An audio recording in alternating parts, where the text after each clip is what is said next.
Hi, this is Steve with Jetters Northwest, and we're talking and using electric jetters today. Namely, pointing out our new Drain Invader jetter, which is our lightweight, both portable on a cart or as it was designed to be a nice hand carry jetter. This jetter is less than 20 pounds, easy to carry with one hand, freeing up your hand to carry other things, and has a nice automatic stop-start feature.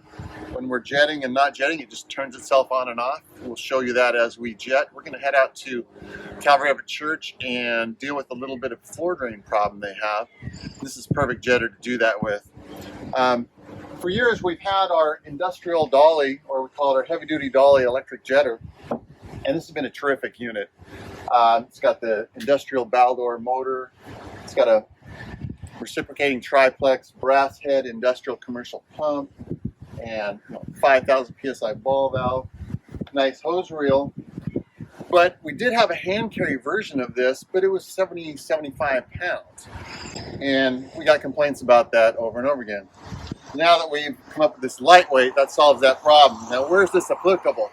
Of course, many of you do jobs where you've got to go deep into a building, especially commercial high rises, and you don't want to carry a 75-pound jetter in one hand up those stairs or wherever you got to go. The lightweights take care of that. So the Drain Invader, though, does have and come with this portable two-wheel cart. It just locks in. Pretty simple. And you do have two hose options. You have the standard 50 feet of typical poly hose. It comes with 3 nozzles. We'll talk about that. Many customers will upgrade to the stainless type of hose, which is getting more and more popular these days. You can change up to a longer hose length, such as 75 feet, even 100 feet on a hose reel. These are all options to the Drain Invader. So let's get it all buttoned together and we'll head out and do some jetting.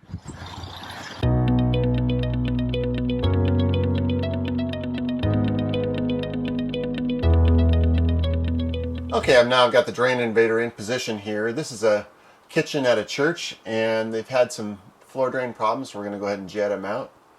And so we've got an 1.5-inch P-trap that we're going to enter down here. Underneath, of course, you can see the commercial sink. So let's make our connections to make the Drain Invader operational. First, of course, we need to put water to it. Simple garden hose connection. One thing nice with the Drain Invader and our industrial version that has the two-wheel dolly with the larger hose reel, they don't drink a lot of water, basically just under 1.5 gallons a minute. So pretty much any water supply you find in the building is going to be able to feed the jetter plenty of water. So you just want to snug that up good. And then as far as the jetting hose connection, the standard with the Drain Invader is the 50-foot poly hose, and has this ball valve built into it that's going to control the jetting on and off, and it simply spin couples onto the outlet of the jetter. Now, since we're going to go into a tough P-trap, I know that with this hose we're going to struggle, so we're going to use our stainless trap jetting kit upgrade. So with the stainless hose, and this particular one's a 25-footer, it's going to allow us to push through that P-trap better, along with the drop head nozzle, knucklehead I like to call it, which is included in that upgrade option. But you can see I just spin couple this on. Don't need any Teflon tape, don't even really need a wrench. You want to snug it real good so that when you twist the ball valve, see here's jetting off, jetting on, that it doesn't fall off on you.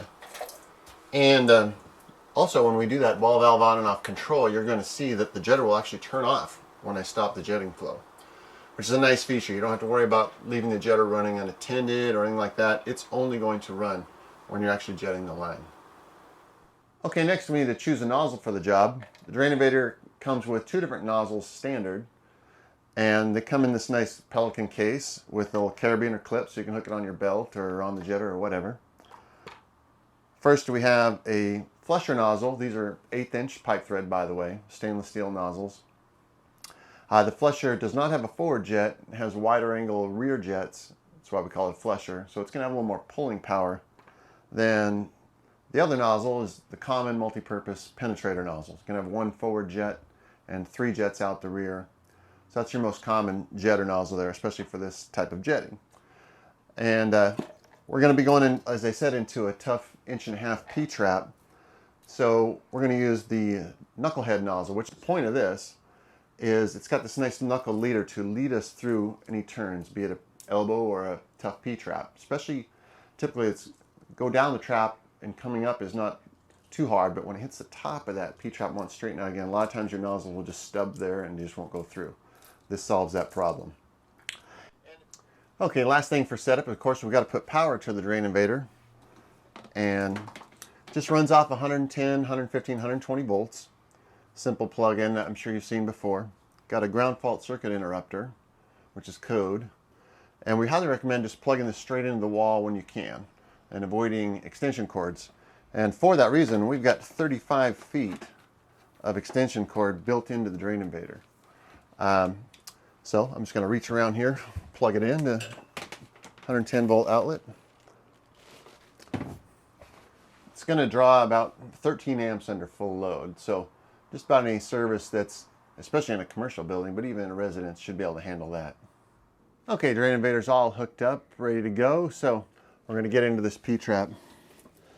I'm going to push the nozzle down to the bottom of the P-trap before I start.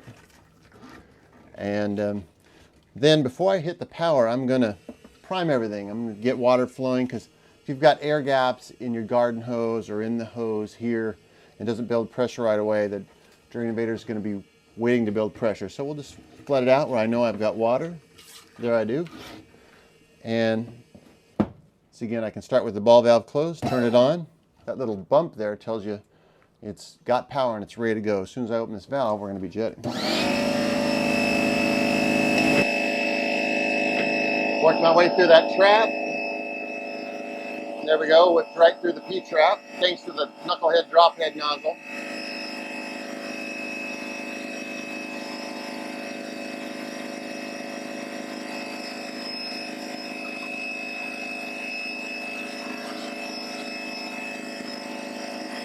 I just want to clean this line. There was a sewer backup here, a light one, last week. So we want to just flush out and make sure these little 1.5" and 2" lines are clean.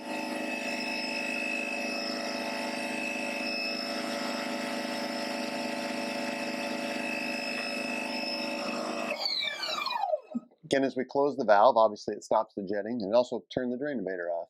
As soon as I open it, we're going to be back up jetting.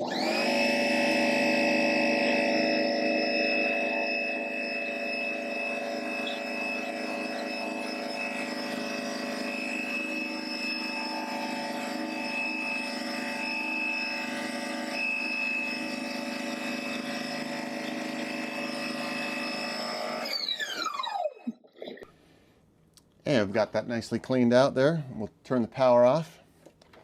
And with the power off, then I can bleed the water off once I shut the water off back at the service. And disconnect and move on to the next job. Okay, we're done here, and I've jetted out 5 different drains, all with P-traps, basically in the space of about an hour. This handy lightweight drain invader is really what makes it possible. And really at a terrific price.